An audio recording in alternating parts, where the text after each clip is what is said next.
ડભોઈ તાલુકાના સાઠોદ ગામની સીમમાં એક અજાણ્યા આધેડની અત્યંત કોવાયેલી હાલતમાં લાશ મળી આવતા સમગ્ર પંથકમાં ચકચાર મચી ગઈ છે. આ ઘટના સાઠોદથી પીસાઈ ગામ તરફ જવાના રસ્તા પર આવેલ એક ખેતરના શેઢા પાસે બની હતી.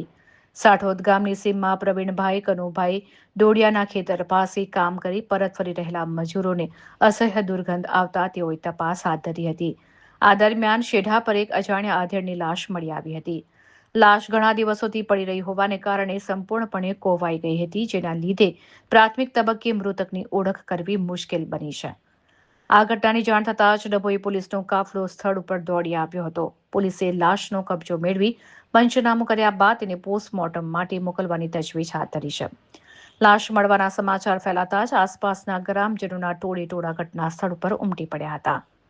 પોલીસ હાલમાં આ વ્યક્તિની ઓળખ પ્રસ્થાપિત કરવા અને આ મૃત્યુ કુદરતી છે, અકસ્માત છે કે કોઈ હત્યાનો મામલો છે તે દિશામાં તપાસ ચલાવી રહી છે.